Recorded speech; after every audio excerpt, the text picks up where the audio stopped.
бақытты отбасы дегенде көпшілігіміздің көз алдымызға қайратты әке, мейірімді ана, жадыраған інілеріміз келеді. Шынында да солай. Отбасының бақыты үшін көп нәрсенің қажеті жоқ.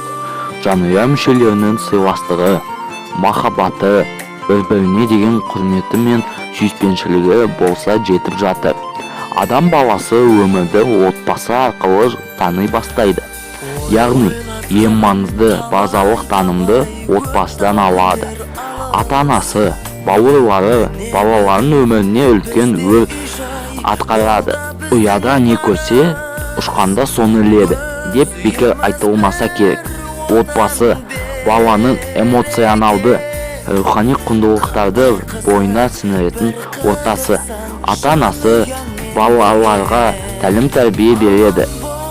Жақсы мен жаманды, адамдармен қарым-қатынас жасауды үйретеді. Басқа сөзбен айтқанда, отбасы үлкен өмірге дайындайтын мектеп. Ал сапалы білімді қандай жасай алатын адамдардан алады. Осындай бірлігі жарасқан отбасы шыққан адамға ғана өзінің отбасын бақытты ете алады. Өмірде жолы болатын тұлға ретінде қалыптасады. Менің де отбасым мен бақытты жанұя деп ойлаймын. Қасымда қорған болар әкешім, әлемдегі ең мейірімді жан анашым бар. Таңертең анам бетімнен сүйіп оятады. Сабақтан қайтқанда да солай. Кейде туған үйімнің жылуы анамның ыстық құшағына шығар деп ойлаймын. Ал әкем үйіміздің тірегі.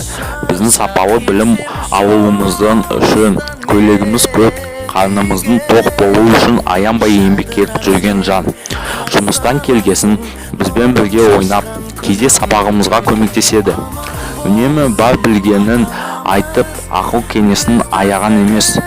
Бауырыммен сабақ дайындаймыз, ойнаймыз. Кейде ренжісіп қалатынымыз да бар. Сонда да оны қатты жақсы көремін. Әке-шешем әрдайым бізді жақсылыққа, ешкімнің ала-жібін аттамауға, адалдық пен мейірбандылыққа, жанашырлыққа тәрбиелеп қана қоймай, өздері де үлгі бола біледі. Қандай жағдай болмасын жанынан табылады, қолдауға дайын тұрады. Алла тағала оларды сенің өмірінің бірінші күнінен ақ байланыстырып қояды, және ол байланысты соңғы күнге дейін берік ұстауың керек. Біз үйдеміз, үйде болыңыздар.